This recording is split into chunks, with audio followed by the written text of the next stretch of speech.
ਜੋ ਪਰਾਇਓ ਸੋ ਆਪਣਾ, ਜੋ ਪਰਾਇਓ ਸੋਈ ਆਪਣਾ, ਜੋ ਤਜ ਛੋਡਣ ਤਿਸ ਸਿਉ ਮਨ ਰਚਨਾ, ਕਹੋ ਗੁਸਾਈ ਮਿਲਿਆ ਕਿਹੇ, ਜੋ ਵਿਵਰਜਿਤ ਤਿਸ ਸਿਉ ਨੇਹੇ।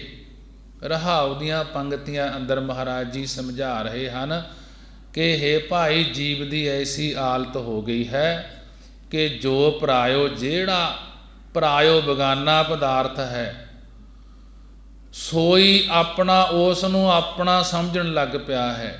ਭਾਵ ਜੋ ਪਰਾਈ ਇਸਤਰੀ, ਪਰਾਏ ਪੁੱਤਰ, ਪਰਾਇਆ ਧਨ ਆਦਿਕ ਹੈ, ਉਸ ਨੂੰ ਆਪਣਾ ਮੰਨੀ ਬੈਠਾ ਹੈ, ਉਹਨਾਂ ਤੇ ਆਪਣੀ ਮੇਰ ਕਰ ਲਈ ਹੈ। ਜੋ ਤਾਜ ਛੋਡਣ, ਜਿਹੜੇ ਸੰਬੰਧੀਆਂ ਧਨ ਪਦਾਰਥ ਆਦਿਕ ਨੇ ਤੈਨੂੰ ਛੱਡ ਜਾਣਾ ਹੈ, ਤਜ ਜਾਣਾ ਹੈ, ਜਿਹੜੇ ਸੰਬੰਧੀ ਨੂੰ ਤਿਆਗ ਜਾਣੇ ਹਨ, ਜਿਨ੍ਹਾਂ ਪਦਾਰਥਾਂ ਨੂੰ ਤੂੰ ਛੱਡ ਜਾਣਾ ਹੈ, ਉਹਨਾਂ ਦੇ ਨਾਲ ਆਪਣੇ ਮਨ ਨੂੰ ਰਚਾਉਣਾ ਕੀਤਾ ਹੈ। ਕਹੋ ਗੁਸਾਈ ਮਿਲਿਆ ਕਿਹੇ, ਹੇ ਭਾਈ ਕਹੋ ਖਾਂ, ਦੱਸੋ ਖਾਂ, ਇਸ ਤਰ੍ਹਾਂ ਕਿਸ ਪ੍ਰਕਾਰ ਉਸ ਗੁਸਾਈ, ਉਸ ਪ੍ਰਿਥਵੀ ਦੇ ਮਾਲਕ ਸਾਈਂ ਅਕਾਲ ਪੁਰਖ ਨਾਲ ਮਿਲ ਪਵੇਗਾ। ਕਿਉਂਕਿ ਜਿਹੜੀਆਂ ਗੱਲਾਂ ਨੂੰ ਵੇਦ ਸ਼ਾਸਤਰ ਗੁਰੂ ਸਾਹਿਬ ਜੀ ਵਿਵਰਜਿਤ ਵਿਸ਼ੇਸ਼ ਕਰਕੇ ਰੋਕਦੇ ਹਨ, ਤਿਸ ਸਿਉ ਨੇਹੇ, ਉਹਨਾਂ ਵਿਸ਼ਿਆਂ ਦੇ ਨਾਲ ਤੂੰ ਨੇਹ ਪ੍ਰੇਮ ਲਾਇਆ ਹੋਇਆ ਹੈ। ਉਹਨਾਂ ਦੇ ਨਾਲ ਪ੍ਰੇਮ ਲਾਉਣ ਕਰਕੇ ਕਿ ਕਿਵੇਂ ਤੂੰ ਪਰਮੇਸ਼ਰ ਦੇ ਨਾਲ, ਪ੍ਰਿਥਵੀ ਦੇ ਮਾਲਕ ਨਾਲ ਮਿਲ ਪਵੇਂਗਾ, ਨਹੀਂ ਮਿਲਿਆ ਜਾਣਾ। ਕਿ ਇਹਨਾਂ ਜੋ ਵਸਤੂਆਂ ਹਨ, ਇਹਨਾਂ ਨਾਲ ਪ੍ਰੇਮ ਪਾਉਣ ਨਾਲ ਤੂੰ ਮਿਲ ਨਹੀਂ ਸਕੇਗਾ। ਅੱਗੇ ਮਹਾਰਾਜ ਜੀ ਸਮਝਾ ਰਹੇ ਹਨ, ਝੂਠ ਬਾਤ ਸਾ ਸੱਚ ਕਰ ਜਾਤੀ।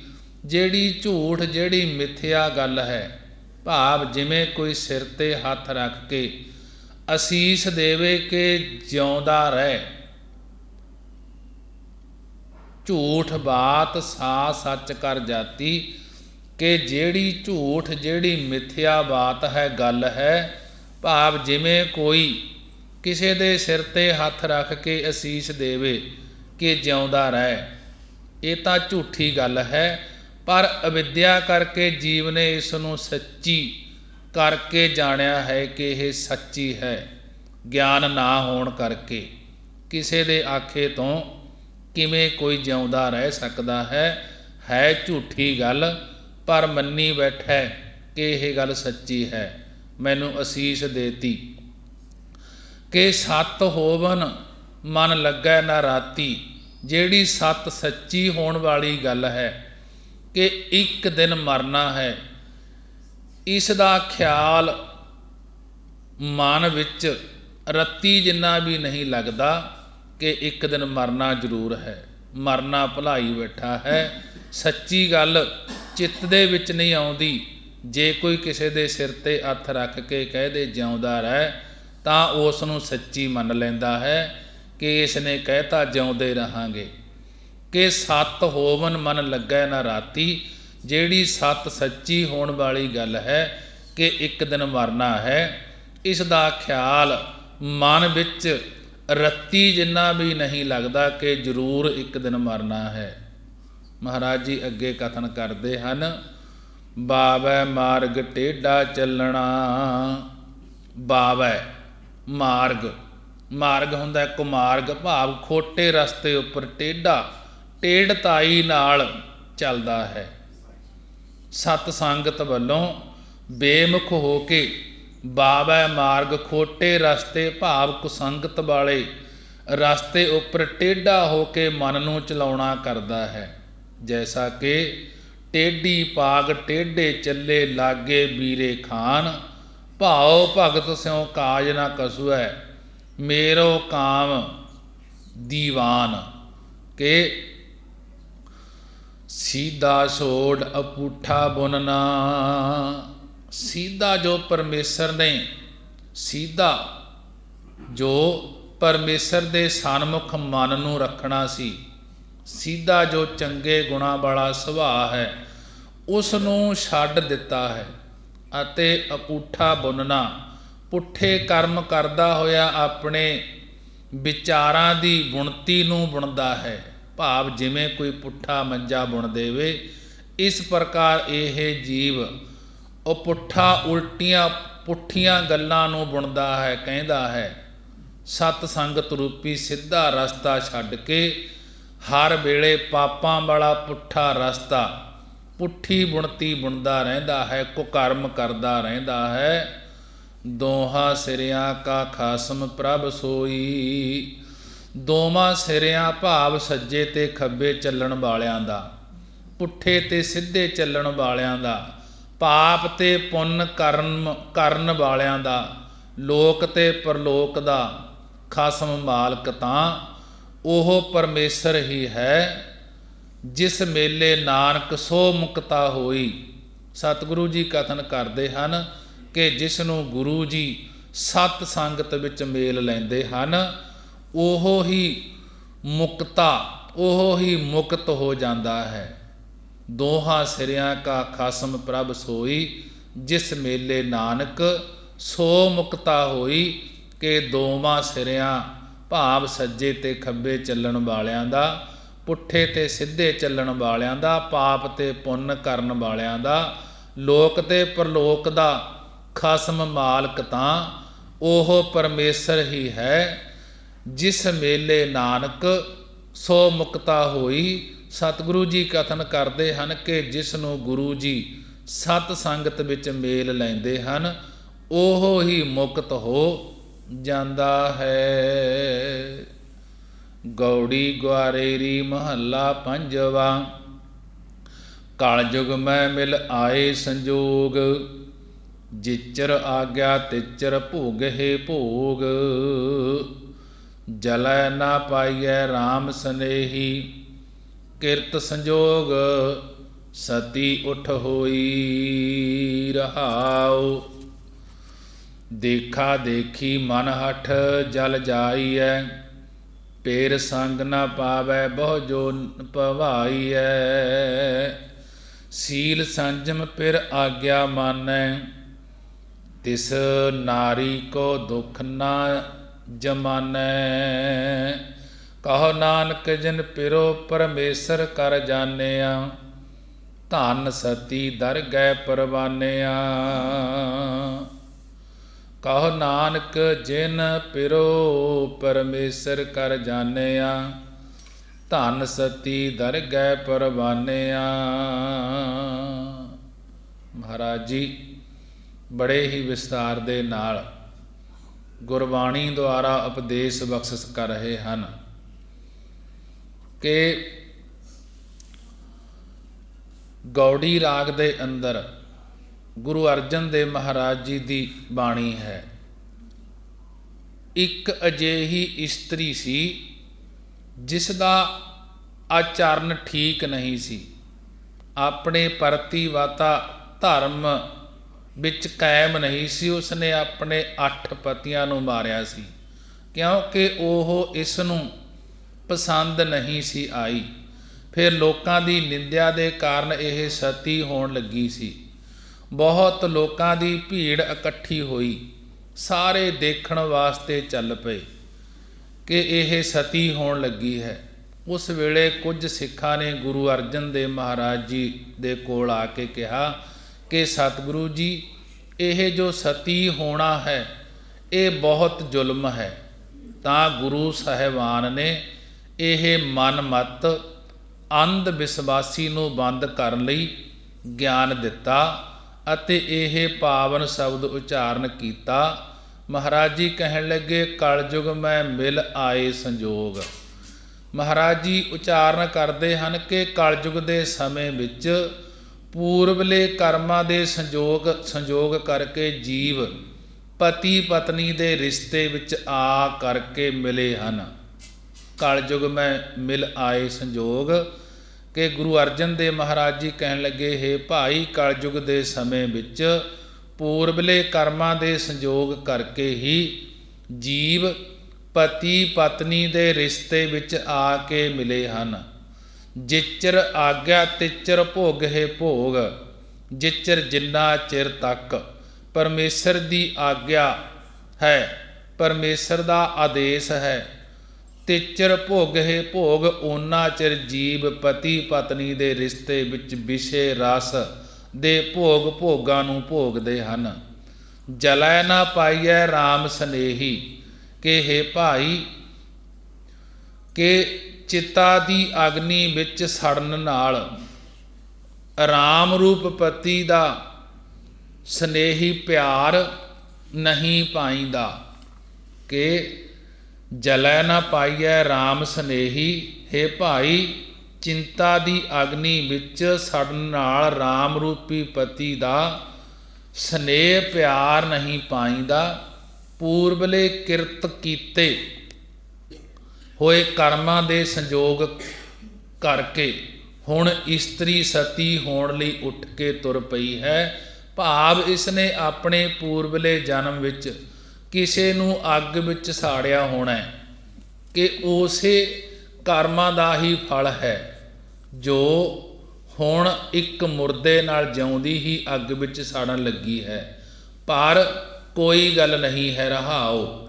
ਮਹਾਰਾਜ ਜੀ ਸਮਝਾ ਰਹੇ ਹਨ ਕਿ ਪਤੀ ਦੀ ਆਗਿਆ ਤਾਂ ਮੰਨੀ ਦੀਆਂ ਨਹੀਂ, ਪਤੀ ਦੀ ਆਗਿਆ ਤਾਂ ਮੰਨਦੀਆਂ ਨਹੀਂ, ਸਗੋਂ ਕੁਕਰਮਾਂ ਵਿੱਚ ਵਿਵਚਾਰ ਵਿੱਚ ਲੱਗੀਆਂ ਹੋਈਆਂ ਹਨ। ਦੇਖਾ ਦੇਖੀ ਮਨ ਹਠ ਜਲ ਜਾਈ ਹੈ, ਪਰੰਤੂ ਦੇਖਾ ਦੇਖੀ ਰੀਸੋ ਰੀਸੀ ਮਨ ਦੇ ਹੱਠ ਕਰਕੇ ਚਿਖਾ ਤੇ ਚੜ੍ਹ ਕੇ ਸੜ ਜਾਂਦੀਆਂ ਹਨ। ਪੇਰ ਸੰਗ ਨਾ ਪਾਵੈ ਬਹੁ ਜੋਨ ਭਵਾਈਐ, ਇਸ ਪ੍ਰਕਾਰ ਉਹ ਸਵਰਗ ਆਦਿਕ ਵਿੱਚ ਆਪਣੇ ਪਤੀ ਦਾ ਸਾਥ ਨਹੀਂ ਪਾਉਣਗੀਆਂ, ਬਲਕਿ ਉਹਨਾਂ ਨੂੰ ਬਹੁ ਜੋਨ ਭਵਾਈਐ, ਉਹਨਾਂ ਨੂੰ ਬਹੁਤੀਆਂ ਜੂਨਾਂ ਵਿੱਚ ਘੁਮਾਇਆ ਜਾਏਗਾ। ਅੱਗੇ ਸਤਿਗੁਰੂ ਜੀ ਇਸਤਰੀ ਨੂੰ ਲੋਕ ਪਰਲੋਕ ਦੇ ਸੁੱਖ ਦੀ ਪ੍ਰਾਪਤੀ ਦਾ ਢੰਗ ਦੱਸਦੇ ਹਨ ਕਿ ਲੋਕ ਪਰਲੋਕ ਦਾ ਸੁੱਖ ਕਿਵੇਂ ਪ੍ਰਾਪਤ ਹੁੰਦਾ ਹੈ। ਸੀਲ ਸੰਜਮ ਪਿਰ ਆਗਿਆ ਮਾਨੈ, ਤਿਸ ਨਾਰੀ ਕੋ ਦੁੱਖ ਨਾ ਜਮਾਨੈ। ਮਹਾਰਾਜ ਜੀ ਕਹਿਣ ਲੱਗੇ ਜਿਹੜੀ ਇਸਤਰੀ ਸੀਲ ਹੁੰਦਾ ਨਰਮ ਨਿਮਰਤਾ ਵਾਲੇ ਸੁਭਾਅ ਅਤੇ ਸੰਜਮ ਇੰਦਰੀਆਂ ਨੂੰ ਕਾਬੂ ਕਰਨ ਵਾਲੀ ਹੋਵੇ, ਪਿਰ ਆਗਿਆ ਮਾਨੈ ਕਿ ਪਿਰ ਪਤੀ ਦੀ ਆਗਿਆ ਮੰਨਣ ਵਾਲੀ ਹੋਵੇ, ਤਿਸ ਨਾਰੀ ਕੋ ਦੁੱਖ ਨਾ ਜਮਾਨੈ, ਉਸ ਨਾਰੀ ਉਸ ਇਸਤਰੀ ਨੂੰ ਜਮਾਨੇ ਵਿੱਚ ਸੰਸਾਰ ਵਿੱਚ ਜਮਾ ਦਾ ਮੂਲੋਂ ਹੀ ਕੋਈ ਦੁੱਖ ਨਹੀਂ ਹੁੰਦਾ। ਕਹੋ ਨਾਨਕ ਜਿਨ ਪਿਰ ਪਰਮੇਸ਼ਰ ਕਰ ਜਾਣਿਆ, ਧਨ ਸਤੀ ਦਰਗਹਿ ਪਰਵਾਨਿਆ। ਸਤਿਗੁਰੂ ਸਾਹਿਬ ਜੀ ਕਥਨ ਕਰਦੇ ਹਨ ਕਿ ਜਿਸ ਇਸਤਰੀ ਨੇ ਆਪਣੇ ਪਤੀ ਨੂੰ ਪਰਮਾਤਮਾ ਰੂਪ ਕਰਕੇ ਜਾਣਿਆ ਹੈ, ਉਹ ਹੀ ਅਸਲ ਸਤੀ ਹੈ ਅਤੇ ਧਨਤਾ ਦੇ ਯੋਗ ਹੈ। ਐਸੀ ਸੱਤ ਵਾਲੀ ਇਸਤਰੀ ਵਾਹਿਗੁਰੂ ਦੀ ਦਰਗਹਿ ਪਰਵਾਨਿਆ, ਦਰਗਾਹ ਵਿੱਚ ਸੱਚਖੰਡ ਵਿੱਚ ਪ੍ਰਵਾਨ ਹੈ। ਅੱਗ ਵਿੱਚ ਸੜਨ ਵਾਲੀ ਪ੍ਰਵਾਨ ਨਹੀਂ ਹੈ। ਜੈਸਾ ਕਿ ਸਤੀਆਂ ਇਹ ਨਾ ਆਖੀਆਂ ਜੋ ਮੜਿਆ ਲੱਗ ਜਲਨ, ਨਾਨਕ ਸਤੀਆਂ ਜਾਣੀਆਂ ਜੇ ਬਿਰਹੇ ਚੋਟ ਮਰਨ। ਕਿ ਭਗਤ ਜੈਦੇਵ ਜੀ ਦੀ ਪਤਨੀ ਪਦਮਾਵਤੀ ਸੀ। ਇਹ ਬਹੁਤ ਹੀ ਭਾਉ ਭਗਤੀ ਦੇ ਪ੍ਰਤੀ ਵਰਤ ਧਰਮ ਵਾਲੀ ਸੀ। ਭਗਤ ਪੀਪਾ ਰਾਜਾ ਸੀ। ਇਸ ਨੇ ਭਗਤ ਜੈਦੇਵ ਜੀ ਦੀ ਸੰਗਤ ਕਰਕੇ ਭਗਤੀ ਵਾਲੀ ਮੱਤ ਪਾਈ ਸੀ। ਕਿ ਭਗਤ ਜੈਦੇਵ ਜੀ ਦੀ ਪਤਨੀ ਪਦਮਾਵਤੀ ਸੀ। ਇਹ ਬਹੁਤ ਹੀ ਭਾਉ ਭਗਤੀ ਦੇ ਪ੍ਰਤੀ ਵਰਤ ਧਰਮ ਵਾਲੀ ਸੀ। ਭਗਤ ਪੀਪਾ ਜੀ ਨੇ ਵੀ ਭਗਤ ਜੈਦੇਵ ਜੀ ਦੀ ਸੰਗਤ ਕਰਕੇ ਭਗਤੀ ਵਾਲੀ ਮੱਤ ਪਾਈ ਸੀ। ਭਗਤ ਪੀਪਾ ਜੀ ਦੀ ਰਾਣੀ ਸੀਤਾ ਸੀ, ਜਿਸ ਦੇ ਭਰਾ ਗੁਜ਼ਰ ਜਾਣ ਕਰਕੇ ਉਸ ਦੀਆਂ ਭਰਜਾਈਆਂ ਸਤੀ ਹੋਈਆਂ ਸਨ। ਇਸਨੇ ਪਦਮਾਪਤੀ ਨੂੰ ਕਿਹਾ ਕਿ ਮੇਰੀਆਂ ਭਰਜਾਈਆਂ ਧਨ ਹਨ ਜੋ ਮੇਰੇ ਭਰਾਵਾਂ ਦੇ ਨਾਲ ਹੀ ਸਤੀ ਹੋ ਗਈਆਂ। ਭਗਤ ਜੈਦੇਵ ਜੀ ਦੀ ਘਰ ਵਾਲੀ ਪਦਮਾਵਤੀ ਕਹਿਣ ਲੱਗੀ ਕਿ ਇਹਨਾਂ ਦਾ ਨਾਮ ਸਤੀਆਂ ਨਹੀਂ ਹੁੰਦਾ। ਹੇ ਰਾਣੀ, ਸਤੀਆਂ ਤਾਂ ਉਹ ਹੁੰਦੀਆਂ ਹਨ ਜੋ ਪਤੀ ਦੇ ਵਿਛੋੜੇ ਨਾਲ ਹੀ ਸਰੀਰ ਛੱਡ ਜਾਣ। ਕਿ ਸਤੀਆਂ ਇਹ ਨਾ ਆਖੀਆਂ ਜੋ ਮੜਿਆਂ ਲੱਗ ਜਲਨ, ਨਾਨਕ ਸਤੀਆਂ ਜਾਣੀਆਂ ਜੇ ਬਿਰਹੇ ਚੋਟ ਮਰਨ। ਕਿ ਜਿਹੜੀਆਂ ਕਿ ਵਿਛੋੜੇ ਨਾਲ ਹੀ ਸਰੀਰ ਛੱਡ ਜਾਣ ਉਹ ਸਤੀਆਂ ਹੁੰਦੀਆਂ ਹਨ। ਇਹ ਗੱਲ ਸੁਣ ਕੇ ਸੀਤਾ ਰਾਣੀ ਕਹਿਣ ਲੱਗੀ ਕਿ ਤੈਨੂੰ ਵੇਖਾਂਗੀ ਵੱਡੀ ਸਤੀ ਨੂੰ, ਤੂੰ ਮੇਰੀਆਂ ਭਰਜਾਈਆਂ ਦੀ ਨਿੰਦਿਆ ਕੀਤੀ ਹੈ। ਕੁਝ ਸਮਾਂ ਗੁਜ਼ਰ ਗਿਆ। ਇੱਕ ਦਿਨ ਸੀਤਾ ਰਾਣੀ ਨੇ ਆਪਣੇ ਪਤੀ ਰਾਜੇ ਪੀਪੇ ਨੂੰ ਕਿਹਾ ਕਿ ਤੁਸੀਂ ਇਸ ਤਰ੍ਹਾਂ ਕਰੋ ਕਿ ਭਗਤ ਜੈਦੇਵ ਜੀ ਨੂੰ ਸ਼ਿਕਾਰ ਖੇਡਣ ਦੇ ਬਹਾਨੇ ਲੈ ਜਾਓ। ਉੱਥੇ ਕਿਸੇ ਬਹਾਨੇ ਇਹਨਾਂ ਦੀ ਪੁਸ਼ਾਕ ਲੁਹਾ ਕੇ ਖੂਨ ਨਾਲ ਲਵੇੜ ਕੇ ਲੈ ਆਇਓ। ਰਾਜੇ ਨੇ ਉਵੇਂ ਹੀ ਕੀਤਾ। ਭਗਤ ਜੈਦੇਵ ਜੀ ਨੂੰ ਨਾਲ ਲੈ ਗਿਆ। ਸ਼ਿਕਾਰ ਖੇਡਦੇ ਸਮੇਂ ਭਗਤ ਜੈਦੇਵ ਜੀ ਦੀ ਬਹਾਨੇ ਨਾਲ ਪੁਸ਼ਾਕ ਲੁਹਾ ਲਈ ਤੇ ਆਪਣੀ ਪੁਸ਼ਾਕ ਪਹਿਨਾ ਦਿੱਤੀ। ਭਗਤ ਜੀ ਉੱਥੇ ਸਮਾਧੀ ਲਗਾ ਕੇ ਬੈਠ ਗਏ। ਰਾਜੇ ਨੇ ਉਹ ਵਸਤਰ ਸ਼ਿਕਾਰ ਕੀਤੇ ਹੋਏ ਜਾਨਵਰਾਂ ਦੇ ਖੂਨ ਨਾਲ ਭਿਉਂ ਕੇ ਰਾਣੀ ਕੋਲ ਭੇਜ ਦਿੱਤੇ। ਸੀਤਾ ਰਾਣੀ ਕੱਪੜਿਆਂ ਨੂੰ ਲੈ ਕੇ ਪਦਮਾਵਤੀ ਦੇ ਕੋਲ ਗਈ ਤੇ ਜਾ ਕੇ ਕਿਹਾ ਕਿ ਤੂੰ ਮੇਰੀਆਂ ਭਰਜਾਈਆਂ ਨੂੰ ਦੀ ਨਿੰਦਿਆ ਕੀਤੀ ਹੈ ਕਿ ਉਹ ਸਤੀਆਂ ਨਹੀਂ ਹੋ ਸਕਦੀਆਂ। ਸਤੀਆਂ ਤਾਂ ਉਹ ਹਨ ਜੋ ਪਤੀ ਦੇ ਵਿਛੋੜੇ ਦੀ ਖਬਰ ਸੁਣਦਿਆਂ ਹੀ ਪ੍ਰਾਣ ਤਿਆਗ ਦੇਣ। ਆ ਵੇਖ, ਕਹਿਣ ਲੱਗੀ, ਤੇਰੇ ਪਤੀ ਜੈਦੇਵ ਦੇ ਲਹੂ ਨਾਲ ਭਿੱਜੇ ਵਸਤਰ, ਇਸ ਨੂੰ ਜੰਗਲ ਵਿੱਚ ਸ਼ੇਰ ਖਾ ਗਿਆ ਹੈ। ਇਹ ਸੁਣਦਿਆਂ ਸਾਰ ਹੀ ਪਦਮਾਵਤੀ ਦੇ ਹੌਂਕੇ ਨਾਲ ਹੀ ਸਵਾਸ ਨਿਕਲ ਗਏ। ਜਿਸ ਵੇਲੇ ਪਦਮਾਵਤੀ ਗੁਜ਼ਰ ਗਈ ਤਾਂ ਭਗਤ ਪੀਪਾ ਜੀ ਨੂੰ ਬਹੁਤ ਪਛਤਾਵਾ ਹੋਇਆ, ਬਹੁਤ ਬੈਰਾਗ ਹੋਇਆ। ਉਸੇ ਵੇਲੇ ਹੀ ਪੀਪਾ ਜੀ ਚਿਖਾ ਚੜ੍ਹ ਕੇ ਸੜਨ ਲੱਗੇ ਕਿ ਰਾਣੀ ਨੇ ਮੇਰੇ ਕੋਲੋਂ ਇਹ ਬਹੁਤ ਵੱਡਾ ਪਾਪ ਕਰਵਾਇਆ ਹੈ। ਇਹ ਮੇਰੇ ਕਾਰਨ ਹੀ ਗੁਜ਼ਰੀ ਹੈ। ਇਸਨੇ ਮੇਰੇ ਕਾਰਨ ਹੀ ਸਵਾਸ ਤਿਆਗੇ ਹਨ। ਜੇਕਰ ਮੈਂ ਭਗਤ ਜੀ ਦੇ ਵਸਤਰ ਸ਼ਿਕਾਰ ਦੇ ਖੂਨ ਨਾਲ ਨਾ ਭਿਉਂ ਕੇ ਲਿਆਉਂਦਾ ਤਾਂ ਇਹ ਨਾ ਗੁਜ਼ਰਦੀ। ਉਧਰੋਂ ਭਗਤ ਜੈਦੇਵ ਜੀ ਵੀ ਆ ਗਏ। ਸਾਰੀ ਗੱਲ ਜਾਣ ਕੇ ਭਗਤ ਜੈਦੇਵ ਜੀ ਨੇ ਕਿਹਾ ਕਿ ਰਾਜਾ, ਤੂੰ ਕਿਉਂ ਮਰਦਾ ਹੈ? ਉਸ ਦੀ ਉਮਰ ਹੀ ਇੰਨੀ ਸੀ, ਇਹ ਸਰੀਰ ਛੱਡ ਗਈ, ਤੂੰ ਚਿੰਤਾ ਨਾ ਕਰ। ਰਾਜਾ ਪੀਪਾ ਕਹਿਣ ਲੱਗਿਆ ਕਿ ਭਗਤ ਜੀ, ਮੈਂ ਤਾਂ ਮਰ ਹੀ ਜਾਣਾ ਹੈ ਕਿਉਂਕਿ ਮੇਰੇ ਕੋਲੋਂ ਬਹੁਤ ਵੱਡਾ ਪਾਪ ਹੋਇਆ ਹੈ। ਉਸ ਵੇਲੇ ਭਗਤ ਜੈਦੇਵ ਜੀ ਕਹਿਣ ਲੱਗੇ ਕਿ ਤੂੰ ਜਿਉਂਦਾ ਕਿਵੇਂ ਰਹਿ ਸਕਦਾ ਹੈ? ਪੀਪਾ ਭਗਤ ਜੀ ਨੇ ਕਿਹਾ ਕਿ ਜੇਕਰ ਇਹ ਜਿਉਂਦੀ ਹੋ ਜਾਏ। ਉਸ ਵੇਲੇ ਭਗਤ ਜੈਦੇਵ ਜੀ ਨੇ ਪਰਮੇਸ਼ਰ ਦਾ ਨਾਮ ਕਹਿ ਕੇ ਉੱਪਰ ਜਲ ਛਿੜਕਿਆ ਤਾਂ ਪਦਮਾਵਤੀ ਜਿਉਂਦੀ ਹੋ ਗਈ। ਇਸ ਪ੍ਰਕਾਰ ਰਾਣੀ ਸੀਤਾ ਨੇ ਪਦਮਾਵਤੀ ਕੋਲੋਂ ਮਾਫੀ ਮੰਗੀ। ਫਿਰ ਰਾਣੀ ਵੀ ਰਾਜੇ ਪੀਪੇ ਨਾਲ ਮਿਲ ਕਰਕੇ ਭਗਤੀ ਕਰਨ ਲੱਗ ਪਈ। ਇਹ ਕਥਾ ਭਗਤ ਮਾਲਾ ਵਿੱਚ ਆਉਂਦੀ ਹੈ। ਮਹਾਰਾਜ ਜੀ ਨੇ ਗੁਰਬਾਣੀ ਦੁਆਰਾ ਇਹ ਲਿਖਣਾ ਕੀਤਾ ਹੈ। ਸਤੀਆਂ ਇਹ ਨਾ ਆਖੀਆਂ ਜੋ ਮੜਿਆਂ ਲੱਗ ਜਲਨ, ਨਾਨਕ ਸਤੀਆਂ ਜਾਣੀਆਂ ਜੇ ਬਿਰਹੇ ਚੋਟ ਮਰਨ। ਕਿ ਸਤੀਆਂ ਇਹ ਨਾ ਆਖੀਆਂ, ਉਹਨਾਂ ਨੂੰ ਸਤੀਆਂ ਨਹੀਂ ਆਖਿਆ ਜਾਂਦਾ ਜੋ ਮਰਿਆਂ ਦੇ ਚਿਖਾ ਦੇ ਵਿੱਚ ਮੱਚ ਜਾਂਦੀਆਂ ਹਨ ਛਾਲ ਮਾਰ ਕੇ। ਨਾਨਕ ਸਤੀਆਂ ਜਾਣੀਆਂ, ਮਹਾਰਾਜ ਜੀ ਕਹਿੰਦੇ ਉਹਨਾਂ ਨੂੰ ਸਤੀਆਂ ਜਾਣਿਆ ਜਾਂਦਾ ਹੈ ਜੋ ਬਿਰਹੇ ਚੋਟ ਮਰਨ, ਜੋ ਵਿਛੋੜੇ ਦੀ ਚੋਟ ਲੱਗਣ ਨਾਲ ਹੀ ਮਰ ਜਾਂਦੀਆਂ ਹਨ। ਮਹਾਰਾਜ ਜੀ ਅੱਗੇ ਸਮਝਾ ਰਹੇ ਹਨ। ਗੌੜੀ ਗੁਆਰੇਰੀ ਮਹੱਲਾ ਪੰਜਵਾ। ਹਾਮ ਤਨ ਮਹੰਤ ਭਾਗਟ ਸਚ ਨਾਏ, ਹਰ ਗੁਣ ਗਾਵੈ ਸਹਿਜ ਸੁਭਾਏ। ਰਹਾਉ।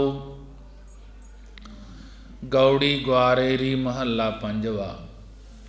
ਗੌੜੀ ਰਾਗ ਦੇ ਅੰਦਰ ਪੰਜਵੇਂ ਪਾਤਸ਼ਾਹ ਗੁਰੂ ਅਰਜਨ ਦੇਵ ਮਹਾਰਾਜ ਜੀ ਦਾ ਸ਼ਬਦ ਹੈ ਕਿ ਜਿਸ ਵੇਲੇ ਸ੍ਰੀ ਗੁਰੂ ਅਰਜਨ ਦੇਵ ਮਹਾਰਾਜ ਜੀ ਗੋਇੰਦਵਾਲ ਸਾਹਿਬ ਬਾਬਾ ਮੋਹਨ ਜੀ ਦੇ ਕੋਲੋਂ ਪਹਿਲੇ 4 ਸਤਿਗੁਰਾਂ ਦੀ ਬਾਣੀ ਪ੍ਰਾਪਤ ਕਰਕੇ ਸ੍ਰੀ ਅੰਮ੍ਰਿਤਸਰ ਸਾਹਿਬ ਆਏ ਤਾਂ 860 ਨਾਮੇ ਘਾਟ ਵਾਲੇ ਸਥਾਨ ਉੱਪਰ ਬੈਠ ਕੇ ਜੋ ਦੁੱਖ ਭੰਜਨੀ ਬੇਰੀ ਦੇ ਨਾਲ ਅਸਥਾਨ ਹੈ, ਪੋਥੀਆਂ ਸਾਹਿਬ ਸੁਸ਼ੋਭਿਤ ਕੀਤੀਆਂ ਅਰ ਬਾਬਾ ਬੁੱਢਾ ਜੀ ਦੀ ਸੇਵਾ ਡਿਊਟੀ ਲਾਈ ਸੀ ਕਿ ਸਾਰੀ ਰਾਤ ਹੀ ਜਾਗ ਕਰਕੇ ਇੱਥੇ ਸ਼ਬਦ ਕੀਰਤਨ ਕਰੋ।